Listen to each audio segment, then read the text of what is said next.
Halo guys, apa kabar? Tentunya baik-baik aja dong.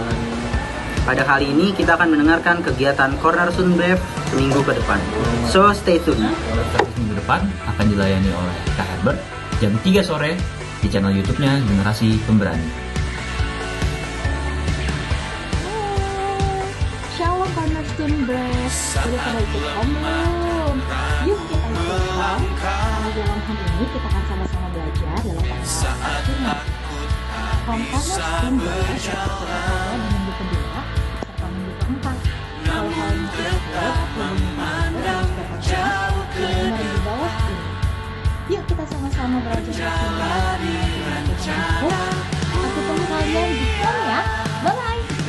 Shalom Generasi Pemberani, untuk mencegah terjadinya COVID-19, jangan lupa untuk selalu memakai masker setiap keluar rumah, mencuci tangan atau sedia hand sanitizer, dan jangan lupa untuk menjaga jarak minimal 1 meter. Mari kita bantu pemerintah untuk memutus mata rantai COVID-19. Tuhan Yesus memberkati ya. Ya teman-teman, sebentar lagi kita akan memulai ibadah kita. So mari kita siapkan hati untuk menerima kebenaran firman Tuhan. Dan pada hari ini kita akan belajar untuk menyadari siapa identitas kita sebenarnya. Identitas kita adalah anaknya Tuhan. Tapi gak cuma sampai situ, tapi kita adalah anak yang Tuhan kasihi. Nah, kayak gimana sih Tuhan mengasihi kita? Nah, sebentar lagi kita akan belajar sama Kak Wahyu. So stay tune ya teman-teman. Nah, sebelum kita mulai, kita berdoa dulu yuk sebelum kita mulai ibadah kita. Ya, Bapak, terima kasih Tuhan, mengucap syukur untuk hari ini kalau kami boleh beribadah bersama-sama melalui online service ini Tuhan. Dan kiranya Tuhan, Kau juga tetap bekerja gimana pun ibadah kita. Kami percaya Tuhan, setiap ibadah yang akan kami lakukan ini adalah ibadah yang membawa berkat dan bisa menginsafkan teman-teman yang mungkin belum bisa menjadi orang yang lebih baik Tuhan. Bapak, kiranya Kau memberkati setiap teman-teman yang belum yang ada di rumah, supaya bisa mendengarkan firman-Nya, juga bisa beribadah dengan hati yang terarah kepadamu Tuhan, sehingga firman yang boleh ditaburkan itu boleh berbuah dan akhirnya jadi berkat buat banyak orang. Terima kasih Tuhan, kami sambut firman-Mu pada hari ini. Hanya dalam nama-Mu kami berdoa, mengucap syukur, haleluya, amin. Ya, selamat beribadah teman-teman.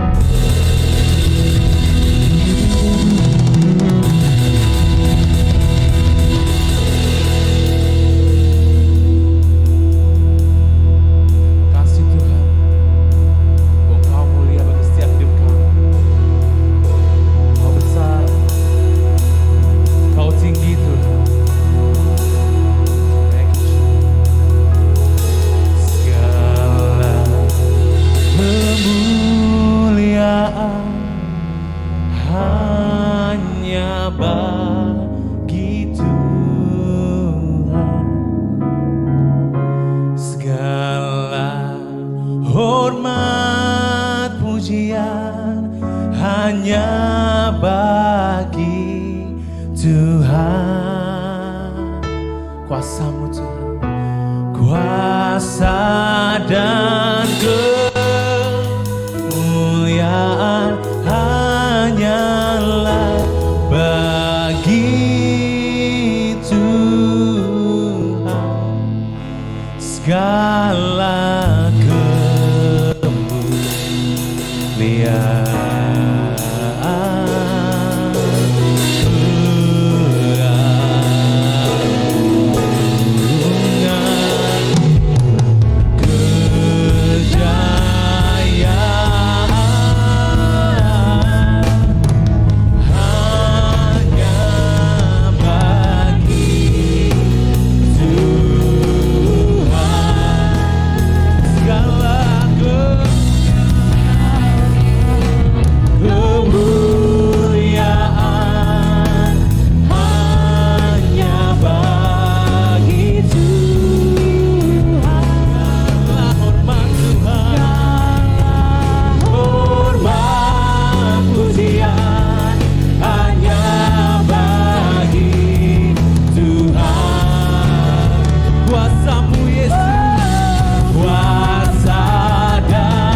keagungan hanya bagimu Tuhan Yesus. Terima kasih Tuhan, hari ini kami boleh beribadah kembali Tuhan Yesus. Kiranya Engkau yang mau ubahkan kami, Engkau berikan kami semangat, sukacita yang semakin hari semakin meluap. Hari ini Tuhan Yesus kami siap puji Tuhan. Terimalah Tuhan Yesus, nikmati Tuhan setiap pujian kami yang hanya kami naikkan untuk satu nama Tuhan Yesus, Tuhan yang kami cinta, kami puja. Dalam nama Tuhan Yesus semua yang siap memuji Tuhan sama-sama katakan Amin.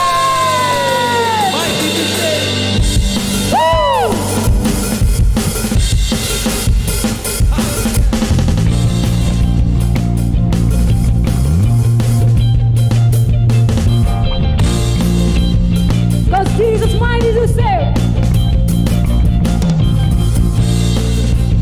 Everyone needs the best love that's never failing. Let mercy fall on me. Everyone needs forgiveness, the kindness of the Savior, the hope of semuanya. Everybody dancing, yo. A Savior, He can move the mountains. My God is mighty to save. Mighty to save. Mighty to save. Forever, forever. Author of salvation.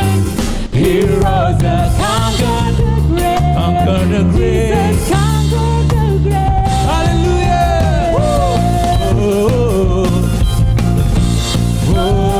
Jesus conquered the grave. None needs him back. All my fears and failures and feel my life again. Give my life to follow anything I believe in, and I'll surrender. Everybody dance, yo. Savior, He can move the mountains. My God is mighty to save. He is mighty to save forever. Author of salvation. He rose and conquered the grave. Jesus conquered the grave. Oh, Jesus conquered the grave. oh. You conquered the grave. The mighty is Jesus. Yes, you are Jesus. You're mighty Jesus. Come on, Come on, sing it together. shine your light. Shine your light and let the whole world see. We're singing for the glory of the risen King. You're my Jesus. Jesus, shine your light and let the whole world see. We're singing for the glory of the risen King. Hey, Jesus, Jesus, shine your light and let the whole world see. We're singing for the glory of the risen King. Jesus, shine your light and let the whole world see. We're singing for the glory of the risen King. Jesus says, shine your light and let the whole world see. Let the whole world see for the glory of the risen King. One more time, shine your light on. Shine your light and Let the whole world see. We're singing for the glory of the risen King. Savior, He can move the mountains. My Jesus. My God is mighty to save. You're mighty to He save. is mighty to save forever. Author of salvation. He rose and conquered the grave. Jesus conquered the grave. Savior, He can move the mountain. My God is mighty to save. He is mighty to save forever.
segenap hati kami Tuhan. Sorak dengan segenap hati, Raja keagungan tinggi, tinggi, namamu dipuji, hormat kemuliaan. Sorak, amin, dengan segenap hati, Raja keagungan. Sama-sama kita katakan, tinggi, namamu dipuji, hormat kemuliaan.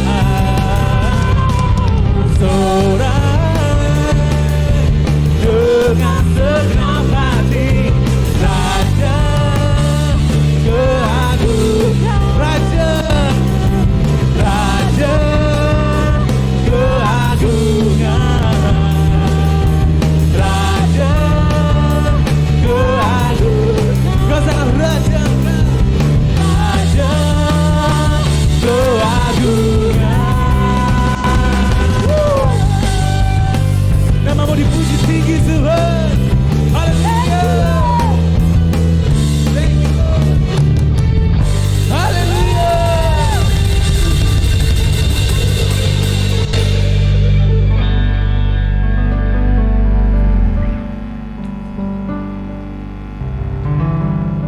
Oh, terima kasih Tuhan Yesus. Terima kasih buat segala kebaikan-Mu dalam hidup kami Tuhan. Terima kasih Engkau datang untuk memulihkan kami. Engkau angkat kami dari hamba menjadi anak-anak Tuhan.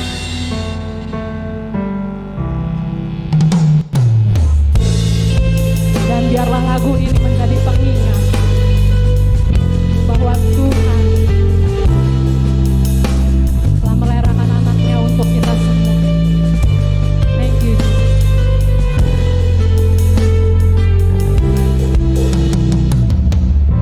Before I spoke a word, you were singing over me.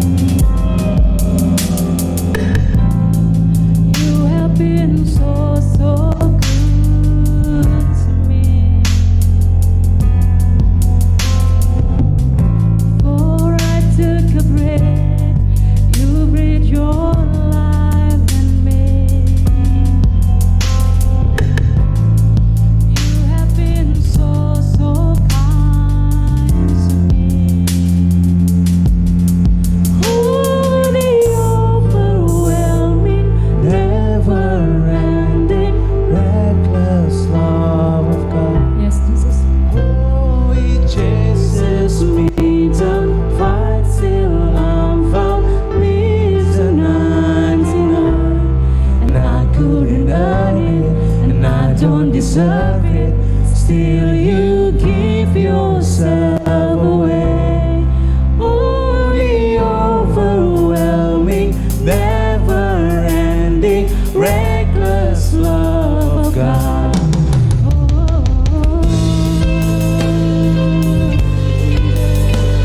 Thank you, Jesus.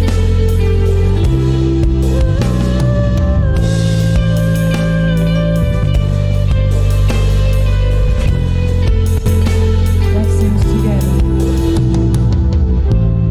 When I was your foe, still your love fought for me.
shadow you wanna light up, mountain you wanna climb up, coming after me.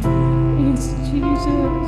There's no wall you wanna kick down, the lie you want tear down, coming after me.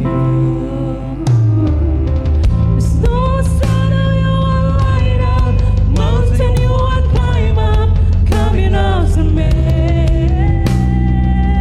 There's no wall you wanna kick down, the lie you want tear down, coming after me.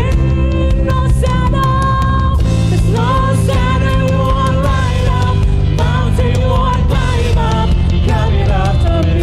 Jesus. There's no wall you wanna kick down, lie you want tear down, coming after me. The overwhelming, never-ending, reckless love of God. Oh, He chases me down, fights till I'm from me to 99, and I couldn't love it, and I don't deserve it. Still, you gave yourself away. Oh, the overwhelming, never-ending, reckless love of God.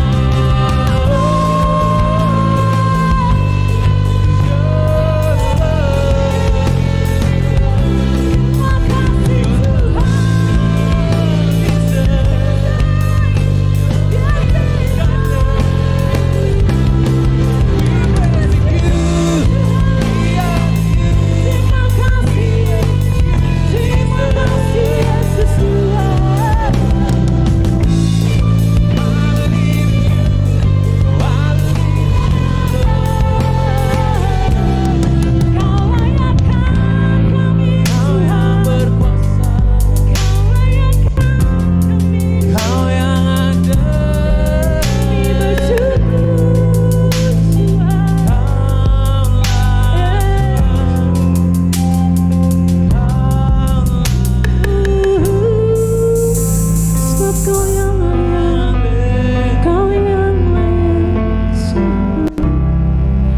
Terima kasih Yesus. Only you, Lord. Terima kasih Tuhan. Dengar baik teman-teman, Tuhan itu adalah gembala kita yang paling sejati. Buktinya, Dia rela tinggalkan yang 99 hanya untuk mencari satu yang terhilang. Kalau mungkin hari ini engkau merasa engkau terhilang, mungkin hari ini engkau merasa engkau menjauh, mungkin hari ini engkau merasa aku sendirian Tuhan. Tapi ingat baik, Tuhan Yesus selalu berusaha untuk mencari engkau, mencari kita dan menemukan kita. Kita hanya perlu membuka hati kita, kita hanya perlu kasih hidup kita. Dan biarkan Tuhan melakukan apa yang ingin Tuhan lakukan untuk hidup kita. Dan percayalah, hidupmu gak akan pernah kosong lagi. Percayalah bahwa hidupmu begitu berharga untuk Tuhan. Percayalah. There's no shadow you won't light up, mountain you won't climb up, coming after me.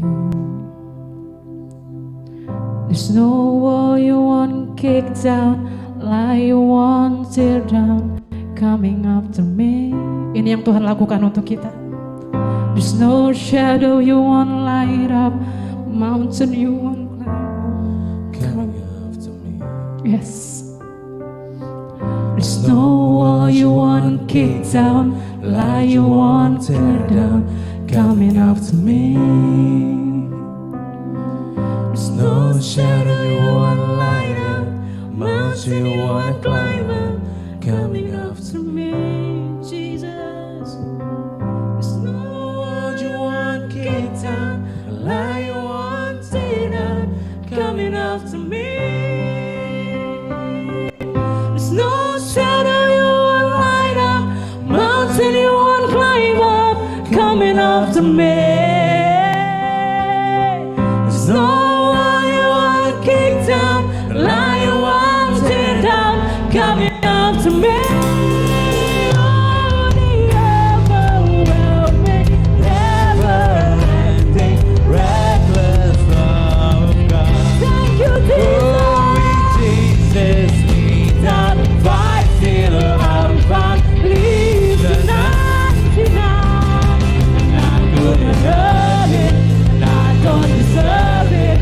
Still, you gave yourself away. Oh, the overwhelming, never-ending, reckless love of God. Oh, the overwhelming, never-ending, reckless love of God. Oh, it chases me down, fights till I'm found, leaves the 99. And I couldn't earn it, and I don't deserve it. Still, you give yourself away. Oh, the overwhelming, never-ending, reckless love of God. Thank you, Jesus. Thank you, God.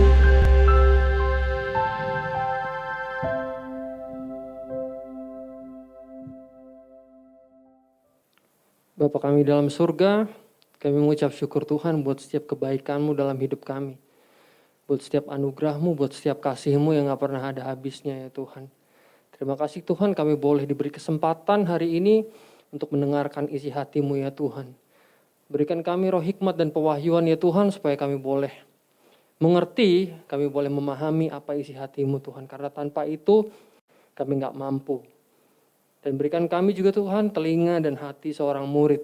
Biar kami jadi pribadi yang mau dibentuk sesuai dengan kehendak Tuhan. Urapi juga hamba-Mu ini ya Tuhan.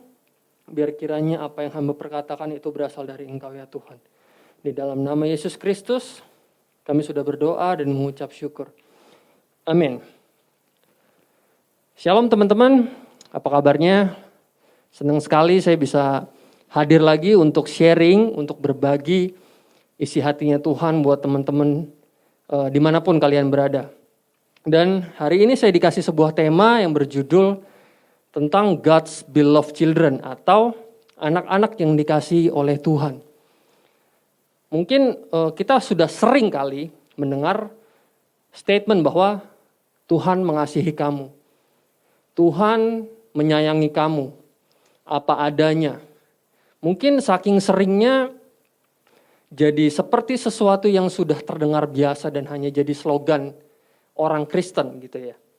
Dan jadi sekedar cuman lip service aja gitu. Tapi yang saya mau ingatkan buat teman-teman adalah kasihnya Tuhan itu bukan sesuatu yang biasa. Kasihnya Tuhan itu bukan cuman sekedar slogan.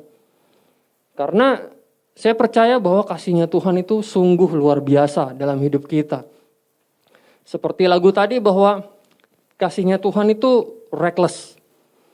Kasihnya Tuhan itu bahkan bisa membuat dia meninggalkan 99 dombanya yang lain dan mengejar satu dombanya yang hilang. Saking besarnya kasihnya dia. Dan saya percaya teman-teman bahwa Tuhan sangat mengasihi kita, anak-anaknya. Dibuktikan dengan dia rela meninggalkan tempat kediamannya di sorga, tempat yang nyaman, yang penuh dengan damai sejahtera.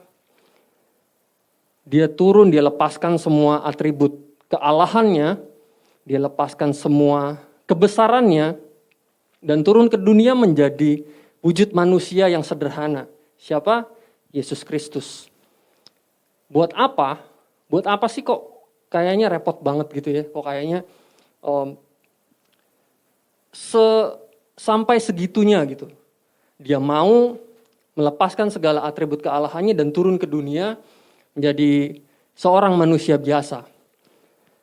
Seperti Yohanes 3 ayat 16 bilang bahwa karena begitu besar kasih Allah akan dunia ini, sehingga dia rela mengaruniakan anaknya yang tunggal, supaya setiap orang yang percaya kepadanya tidak binasa, melainkan beroleh hidup yang kekal.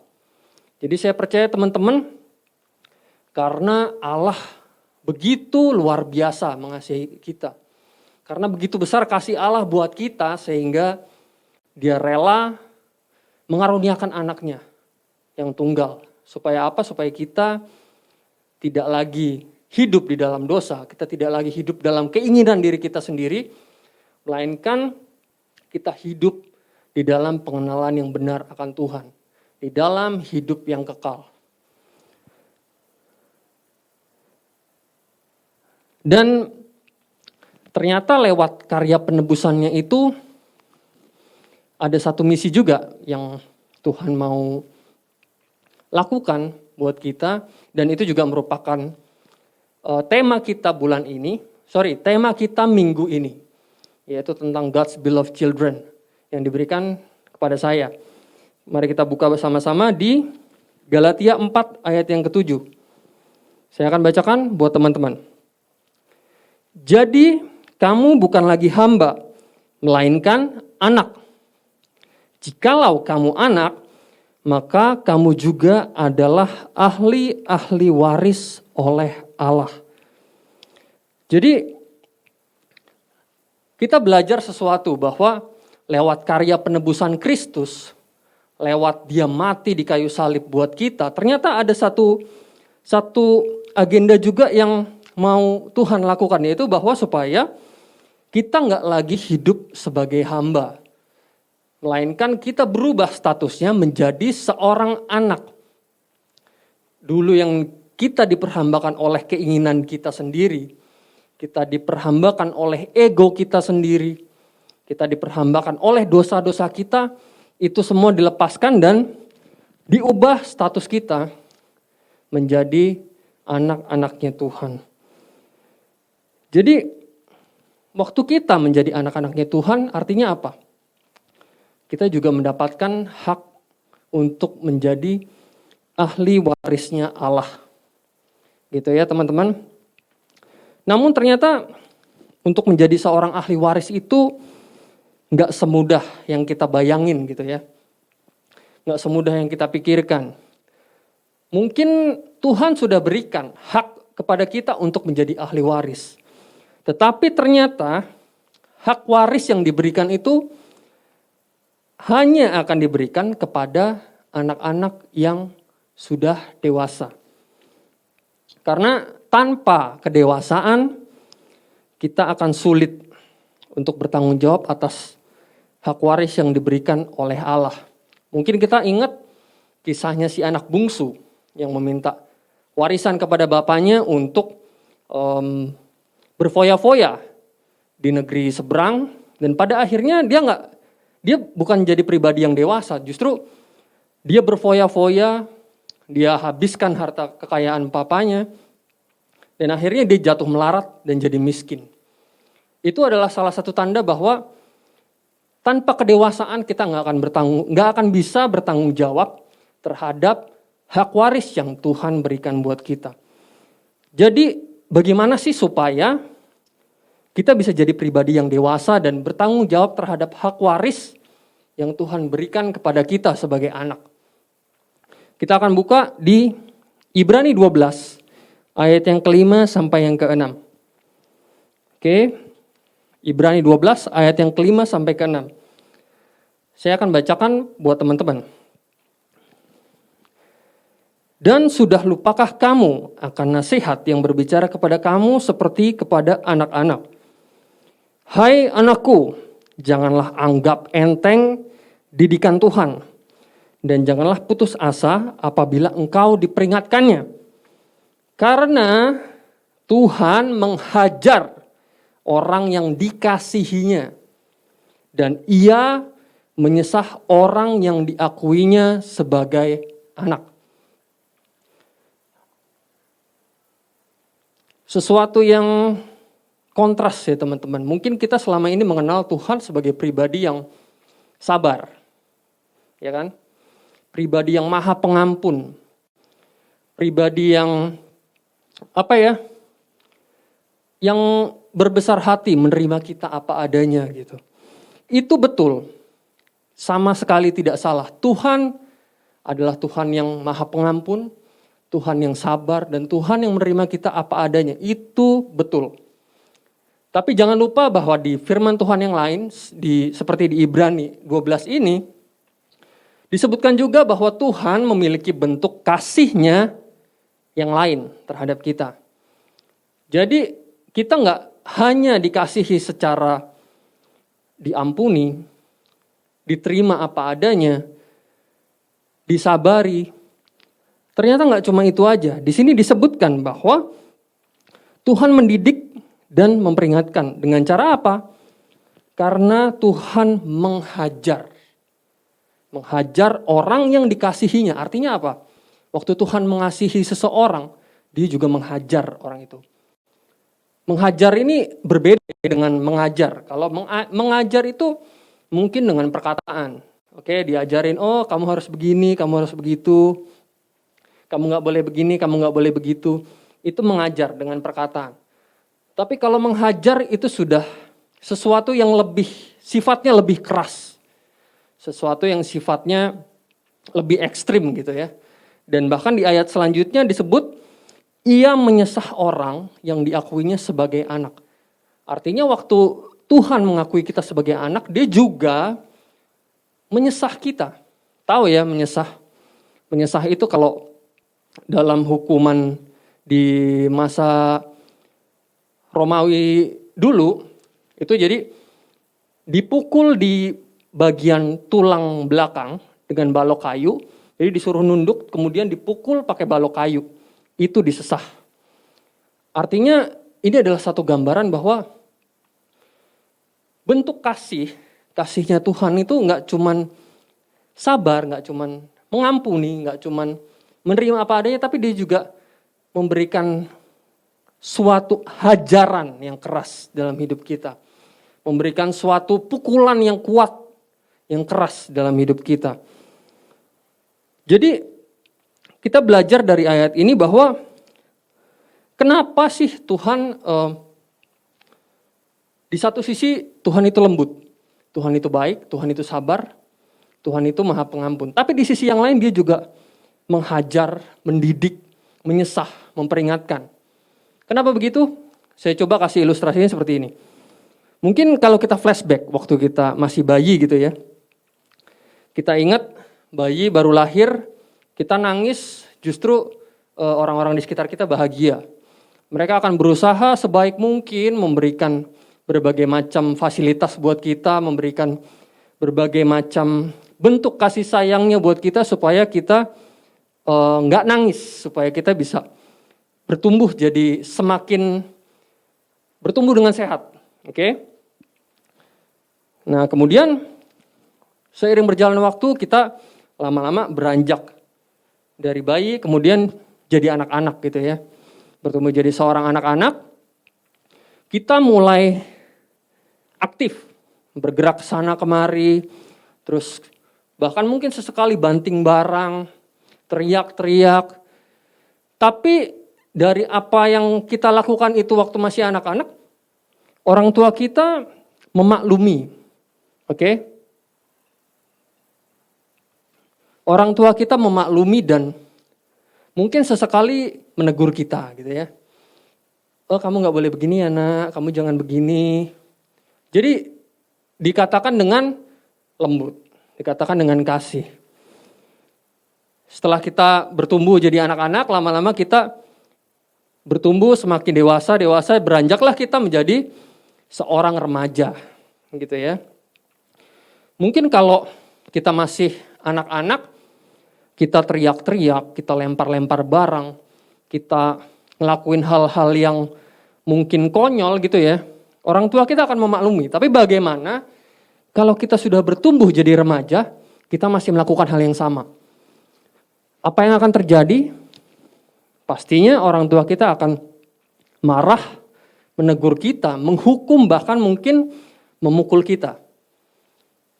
Saya percaya kalau teman-teman yang nonton tayangan ini, apabila sudah beranjak ke usia remaja, pasti pernah yang ngalamin yang namanya dihukum sama orang tua, dipukul sama orang tua. Itu adalah sesuatu yang wajar. Karena apa? Dalam fase kehidupan kita nih, kita nggak bisa selalu jadi bayi yang harus selalu dimaklumi.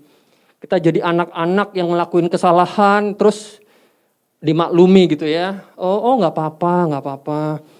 Kan masih anak-anak gitu ya. Tapi akan ada masanya, tiba waktunya, sudah bukan waktunya lagi kita dibentuk dengan cara yang lembut seperti itu. Karena semakin kita beranjak remaja, semakin kita beranjak dewasa, kita butuh didikan yang keras. Kita butuh hajaran yang keras. Supaya apa? Supaya kita jadi pribadi yang dewasa. Kan gak mungkin kita beranjak dewasa terus kita tingkah laku kita masih kayak anak-anak gitu kan. Orang akan anggap kita aneh, orang akan anggap kita tidak dididik dengan benar. Gitu ya. Artinya kita mesti pahami bahwa didikan Tuhan yang keras, hajaran Tuhan yang keras dalam hidup kita bertujuan satu sebagai bentuk kasihnya Tuhan juga. Karena dia mengasihi kita sebagai anak, dia gak mau kita jadi pribadi yang kekanak-kanakan. Karena itulah dia menghadirkan hajaran, dia menghadirkan didikan supaya kita bisa bertumbuh, jadi semakin dewasa. Karena kasihnya itu dia membentuk kita untuk jadi pribadi yang dewasa. Lantas, apa respon kita? Seharusnya waktu mengalami didikan dan hajaran. Gitu ya. Apa respon kita? Kita akan lanjut ke ayat berikutnya di ayat yang ke-9 dan 10. Di Ibrani 12 ayat yang ke-9 dan 10. Saya bacain buat teman-teman. Selanjutnya dari ayah kita yang sebenarnya kita beroleh ganjaran dan mereka kita hormati. Kalau demikian, bukankah kita harus lebih taat kepada Bapa segala roh, supaya kita boleh hidup? Sebab mereka mendidik kita dalam jangka waktu yang pendek, sesuai dengan apa yang mereka anggap baik. Tetapi dianya ini besar, artinya Tuhan, menghajar kita untuk kebaikan kita, supaya kita beroleh bagian dalam kekudusannya. Artinya begini teman-teman, kalau kita tahu bahwa misalkan kita punya papa gitu ya, papa kita yang sebenarnya gitu ya, yang ada di dunia, waktu kita melakukan kesalahan, papa kita akan hukum kita. Mungkin dengan cara dimarahi secara perkataan, atau mungkin dipukul, atau mungkin disuruh melakukan misalkan push up atau mungkin bersihin toilet. Itu adalah salah satu bentuk didikan dan ganjaran yang tadi disebut kepada kita. Dan responnya adalah mungkin karena kita tahu kita salah, kita hormati. Oke, saya tahu saya salah dan akhirnya saya ikut apa kata papa saya lakukan hukuman saya lakukan sesuai apa yang papa saya katakan, gitu ya. Artinya waktu kita dihukum gitu sama papa kita yang di dunia aja, kita bisa taat gitu ya. Kita bisa taat dan bersedia untuk dibentuk gitu. Terlebih lagi kalau Bapa kita yang di sorga yang menegur kita, menghajar kita. Harusnya kita taat sama Bapa kita yang di dunia, sama Bapa kita yang di sorga. Harusnya kita lebih taat lagi. Gitu ya. Karena di sini disebut Papa kita hanya mengajar kita karena dia memahami dalam jangka waktu yang pendek. Gitu ya. Dia mengajar kita untuk sesuatu yang mungkin dia pahami. Tapi Bapa kita yang di surga menghajar kita supaya apa? Supaya kita beroleh bagian dalam kekudusannya. Artinya bukan buat sesuatu yang receh, bukan buat sesuatu yang nggak ada apa-apanya, tapi supaya kita boleh mengambil bagian di dalam kekudusannya. Jadi dari ayat ini kita belajar bahwa respon terbaik kita waktu kita mendapatkan didikan dan hajaran dari Tuhan adalah kita taat dan mau dibentuk. Itu adalah kuncinya. Karena saya percaya lewat ketaatan kita kepada Bapa kita di surga, waktu kita dididik, waktu kita diperingatkan, waktu kita dihajar, kita sedang memberi diri untuk dibentuk menjadi pribadi yang lebih dewasa. Mungkin penyakit anak-anak muda hari ini adalah gak mau ditegur, gak mau diperingatkan, gak mau dikasih tahu gitu ya. Karena mereka merasa sudah punya kebenaran mereka sendiri. Tapi hari ini teman-teman saya mau ingatkan bahwa teguran, didikan, hajaran itu adalah juga bentuk kasihnya Tuhan buat kita. Jadi jangan anti terhadap teguran, jangan anti terhadap didikan, jangan anti terhadap hajarannya Tuhan, dan jangan anti terhadap peringatan dari Tuhan. Mungkin Tuhan bisa pakai siapapun, orang tua kita, mentor rohani kita, atau mungkin orang-orang di sekitar kita, keluarga kita, teman gereja kita, siapapun bisa pakai. Bisa dipakai Tuhan untuk mengingatkan kita. So, ambil respon ini bahwa kita taat dan mau dibentuk supaya kita boleh menjadi pribadi yang dewasa dan menjadi ahli warisnya Allah. Gitu ya. Nah, saya mau ajak teman-teman untuk belajar sedikit dari kisahnya Yusuf. Teman-teman tahu ya Yusuf. Yusuf adalah salah seorang anak dari Yakub alias Israel. Yakub ini diceritakan di Kejadian 37 sampai Kejadian yang ke-50 diceritakan kisahnya. Jadi saya akan coba rangkum secara singkat buat teman-teman. Yusuf adalah anak yang sangat dikasihi oleh Yakub. Bahkan lebih dikasihi dari saudara-saudaranya yang lain. Jadi kalau boleh dibayangin, Yusuf ini adalah seorang anak yang sangat dimanja. Karena apa? Dia lahir di masa tuanya Yakub. Jadi sudah pasti anak yang sangat dikasihi, sangat dimanja, gitu ya. Suatu hari saudara-saudara mereka iri karena perlakuan bapaknya Yakub kepada si Yusuf ini. Akhirnya saudara-saudara ini berencana untuk membunuh dia, tapi pada akhirnya nggak jadi dibunuh, tapi dijual sebagai budak ke Mesir. Di Mesir dia akhirnya jadi, mungkin bahasa sekarangnya mungkin jadi seperti asisten rumah tangga. Dia akhirnya melakukan pekerjaan-pekerjaan rumah tangga saat itu, dan mungkin itu adalah sesuatu yang baru bagi Yusuf ya, karena mungkin di rumah dia anak yang dimanja, nggak pernah melakukan pekerjaan-pekerjaan kasar gitu ya. Tapi ternyata waktu di Mesir dia harus melakukan pekerjaan-pekerjaan kasar. Tapi oleh Yusuf tetap dia lakukan. Tetap dia kerjakan. Sampai akhirnya dia diangkat jadi orang nomor 2 di Mesir dan dipekerjakan di rumah seorang pegawai istana. Waktu itu teman-teman pasti tahu rumahnya Potifar. Dan gak sampai di situ dia digoda sama istrinya Potifar, kemudian difitnah, sampai akhirnya dia harus dipenjara. Di penjara pun dia dilupakan oleh orang-orang yang dia tolong gitu kan. Dia dilupakan oleh orang-orang yang dia tolong sampai akhirnya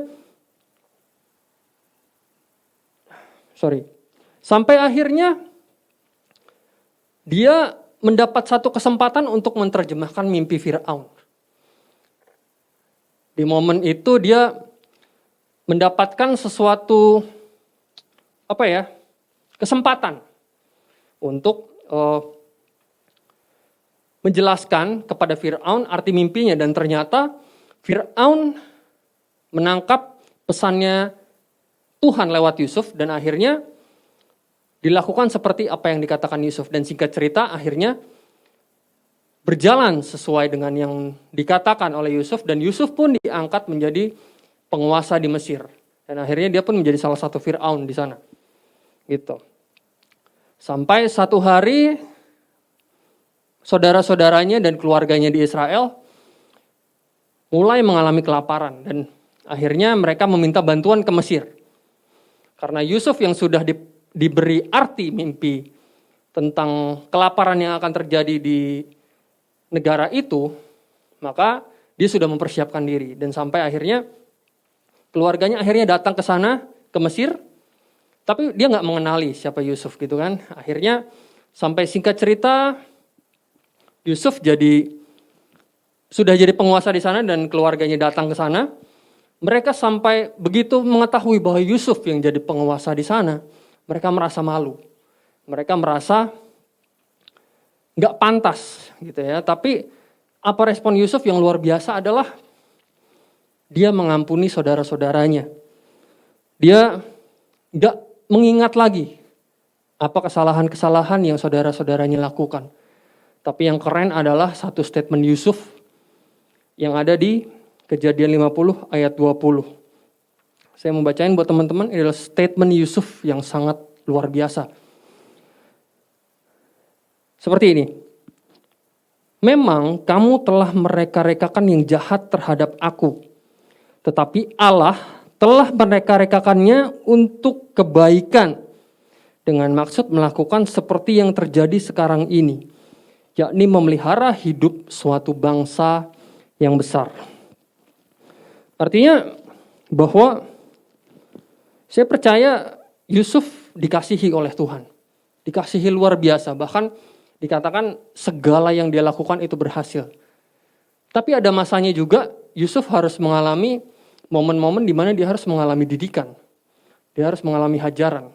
Dia harus dijual saudaranya ke Mesir. Dia harus dipenjara. Dan mengalami banyak momen yang gak enak. Mengalami banyak momen yang membuat dia mungkin saat itu merasa putus asa. Tapi waktu dia tetap taat kepada Tuhan, dia tetap melakukan bagiannya dan mau dibentuk oleh Tuhan, pada akhirnya Tuhan memberikan apa yang menjadi hak warisnya.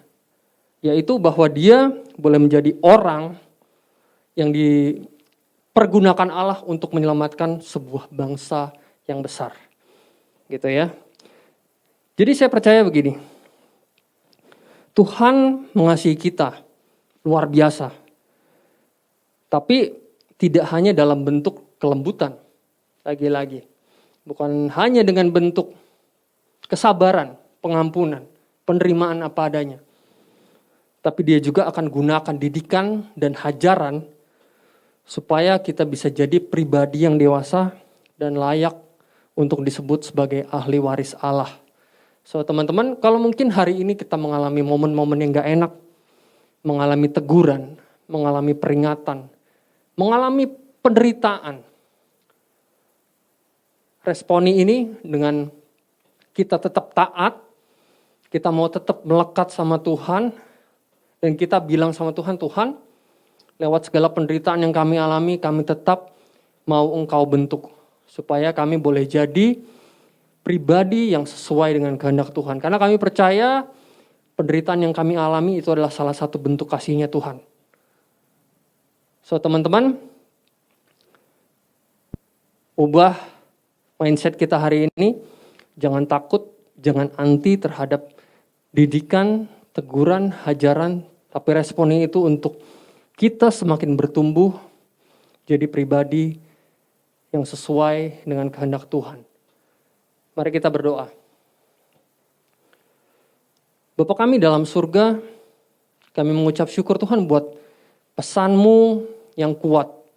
Pesan-Mu yang sungguh-sungguh menegur kami. Pesan-Mu yang sungguh-sungguh menguatkan kami Tuhan. Kami tahu Engkau adalah Allah yang lembut, Allah yang penuh pengertian, Allah yang penuh dengan kesabaran dan penerimaan. Tapi kami tahu juga Tuhan, hari ini kami diingatkan bahwa Engkau juga adalah Allah yang menegur, mendidik, memperingatkan, dan menghajar. Kami percaya Tuhan, segala didikan, segala teguran, segala hajaran yang boleh kami alami, itu juga bentuk kasih-Nya Tuhan, karena kami adalah anak-anak-Nya Tuhan. Karena kami adalah anak-anak yang sudah Engkau pilih untuk menjadi ahli waris-Mu ya Tuhan. Layakan kami Tuhan untuk menjadi ahli waris-Mu supaya kami boleh jadi pribadi yang bertanggung jawab, jadi pribadi yang dewasa, supaya kami boleh bertanggung jawab terhadap apa yang Tuhan berikan buat kehidupan kami. Terima kasih Tuhan, biar kiranya segala firman-Mu, segala isi hati-Mu ini Tuhan, boleh menancap kuat dalam hati kami, boleh berakar, bertumbuh dan berbuah, dan boleh kami lakukan dalam kehidupan kami sehari-hari. Terima kasih Tuhan, di dalam nama Yesus Kristus kami sudah berdoa dan mengucap syukur. Amin. Puji Tuhan teman-teman, hari ini kita sudah mendengarkan satu pesan yang luar biasa buat kita, bahwa Tuhan mengasihi kita dengan cara bukan hanya Dia mengampuni dosa kita, bukan hanya Dia bersabar atas setiap kesalahan kita, tapi Dia juga ternyata mendidik dan mengajar kita supaya kita bisa jadi pribadi yang lebih dewasa. Mungkin persoalan di hidup kita, mungkin permasalahan di hidup kita akan terus datang, tapi percayalah Tuhan akan pakai itu semua untuk membentuk hidup kita jadi pribadi yang sesuai dengan kehendak Tuhan. Tiba saatnya kita akan menabur, kita akan memberikan persembahan yang terbaik bagi Tuhan. Buat teman-teman yang ingin memberikan penaburannya, bisa mentransfer ke rekening yang akan tertera di layar teman-teman sekarang ini. Biar kiranya teman-teman memberikan dengan sukacita, bukan dengan paksaan. Karena Tuhan mengasihi orang-orang yang memberi dengan rela hati. Mari kita berdoa. Bapa kami dalam surga, kami mengucap syukur Tuhan buat setiap berkat-Mu yang gak pernah ada habisnya. Kami mengucap syukur Tuhan buat setiap kasih karunia-Mu yang selalu hadir dalam hidup kami Tuhan. Ajar kami Tuhan untuk mendengarkan isi hati-Mu lebih lagi Tuhan. Ajar kami untuk lebih mengerti dan memahami apa kehendak-Mu Tuhan buat kehidupan kami.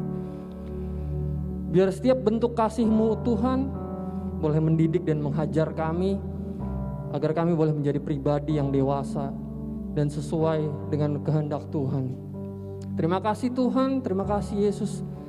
Biar kiranya anak-anak muda yang mendengarkan pesan ini boleh disadarkan bahwa kasih Tuhan itu bukan sesuatu yang biasa-biasa aja.